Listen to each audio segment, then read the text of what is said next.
So I got that pesky label off. Let's go ahead and open this bad boy. I'm gonna see if I can hold this phone on my knees. Yep, there we go. So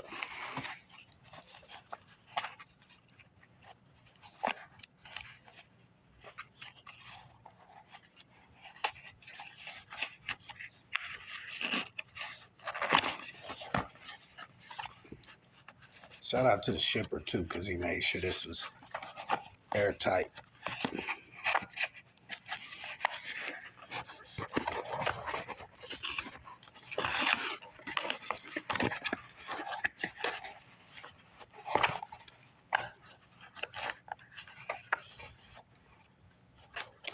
This wasn't what he said it was gonna be. He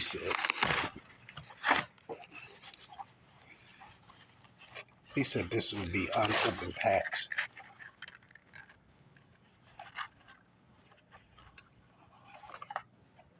And they not. It's just is already open. Which means he's already had a chance to pick through it. So right off the top, I see my favorite player ever, Kevin Johnson. It's a cool skybox card too. So I definitely got to put that in there.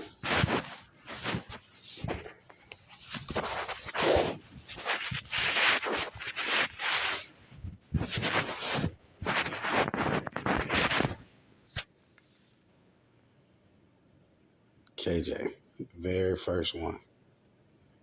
And if y'all think I'm joking that that's my favorite player, let me prove it to you. My girl was in here sleeping, buddy. Bam, what's the first thing you see? Kevin Johnson. Exactly. I'm talking to the camera, baby.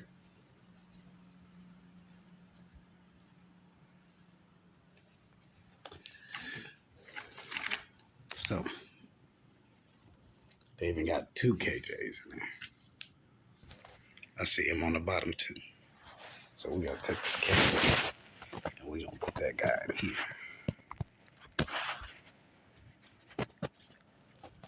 Then we're gonna take the other KJ and we're gonna put him here.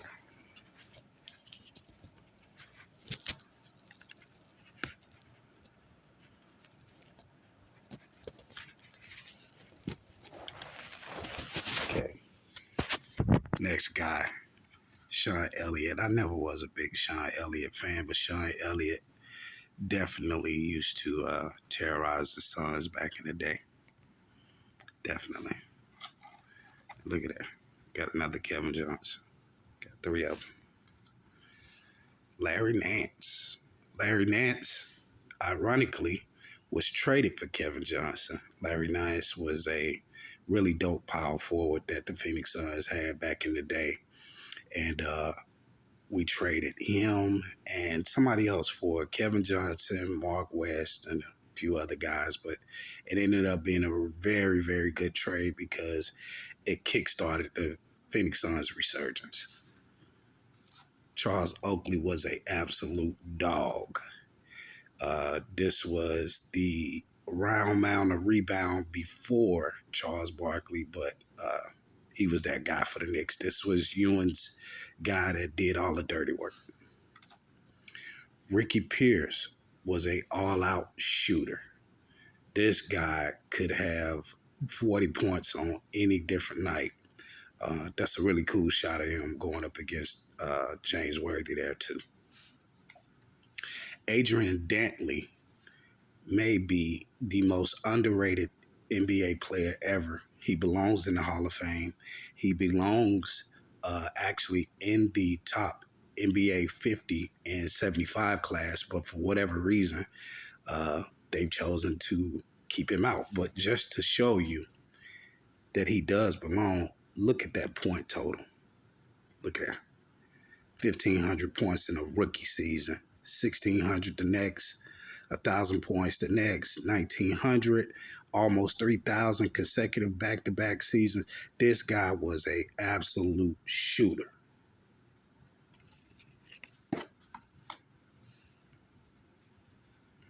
Dick Harter. I have no idea who Dick Harter is. Neither do I do Marlon Wiley. Have no idea who he is. Let's see. And somebody you have to Google. Otis Thorpe was another guy that got it done in the paint. If it was not for Otis Thorpe, the Rockets probably wouldn't have 2 championships because this guy did all of the rebounding and the dirty work. And in a sense, he was the cleanup man for Houston. He was also the enforcer. Yeah, Otis Thorpe was that guy. Phil Jackson, kind of, if you know anything about basketball, he's kind of self-explanatory. And the Bulls beat my beloved Suns, so we're not going to even talk about him much. Jimmy Rogers, I have no idea who he is, but he once coached the Celtics. Sidney Moncrief was an absolute gamer. This dude is a very underrated guy in the NBA history. Sidney Moncrief used to play for the Hawks as well, but if you look at some of his stats, they're there. They're there. This is a guy. Shout out to Little Rock, Arkansas. Tim McCormick was a good bench player back in the day.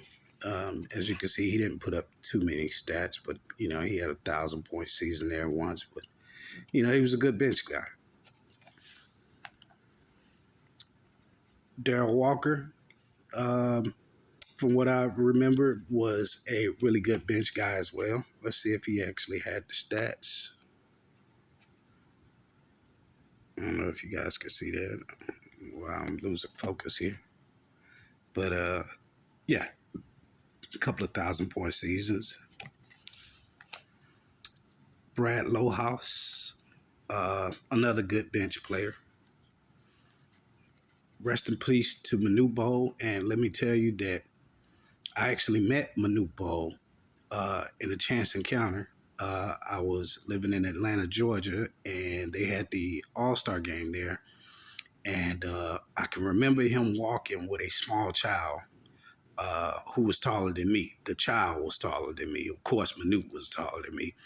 But I remember him walking with a child, and it's just ironic that that child grew up to play for my beloved Phoenix Suns, and his name is Bol Bol. But Manute was very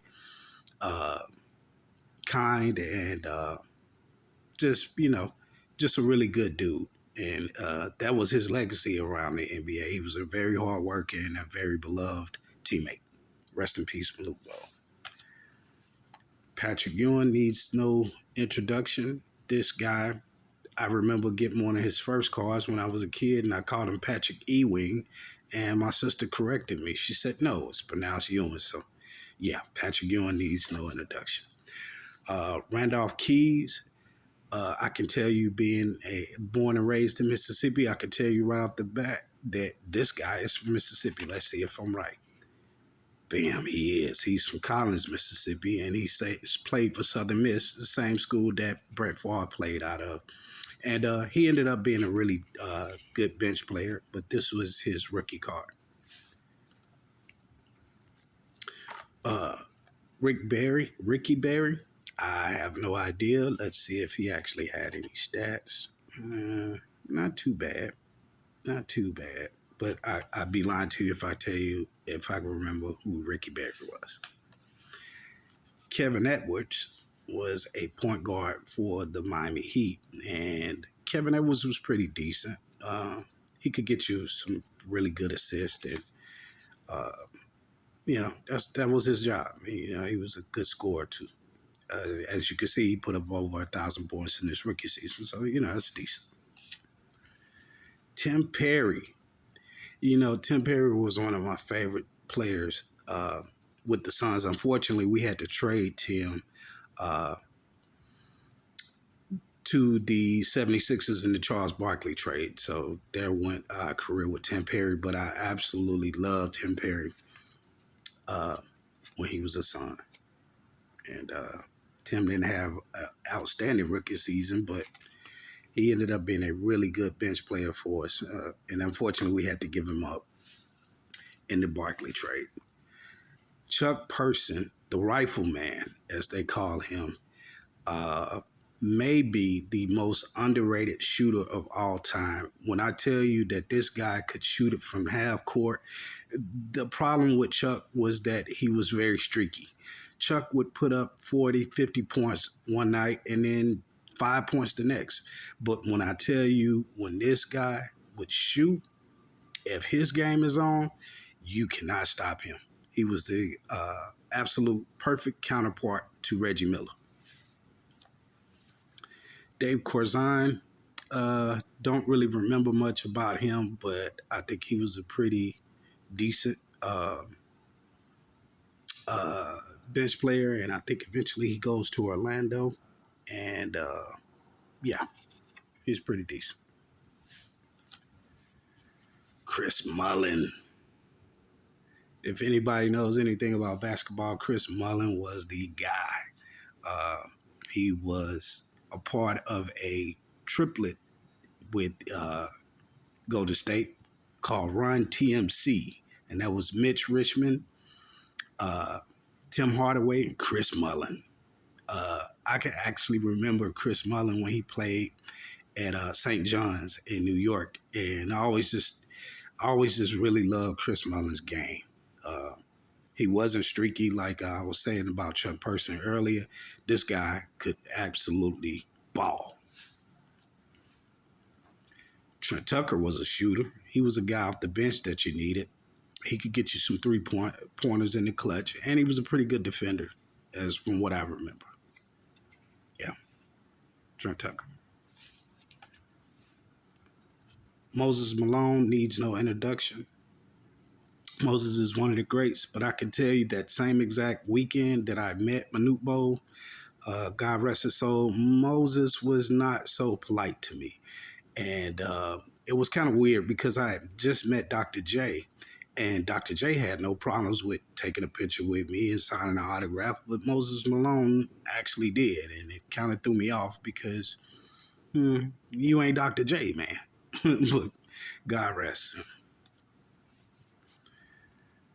Derek Smith, I can remember being a bench player as well. Really good hustle type player that could go get that loose ball for you and get it back into play, and just an all-around team player. Rex Chapman was an all-out shooter. Rex Chapman ended up playing with the Suns. Rex Chapman was the man. Rex Chapman could get you some really clutch buckets, and I always admire Rex Chapman's game. Trust me. Olden Polynice. Believe it or not, I'm going to give you a little background. Olden Polynice. The Bulls actually drafted Olden Polynice, and believe it or not, he was traded for a guy named Scottie Pippen on draft day. It's probably one of the worst trades ever in the NBA. And yeah, unfortunately, Olden, that's kind of what you're going to be remembered for. But if you could look on the back of the card, it says first round pick, 8 for Chicago. And Pippen was selected by the Supersonics, and they swapped picks. Bad trade. This was Terry Mills. I can't really tell you much about Terry Mills. To be honest with you, I really don't remember much about Terry Mills. Charles Smith was the guy that almost put the Knicks, shall I say, over their playoff problems with Chicago. Charles Smith was an all-out gamer, and unfortunately, it never really worked out with them getting over the Bulls, but Charles Smith had a really nice game on him. Trust me.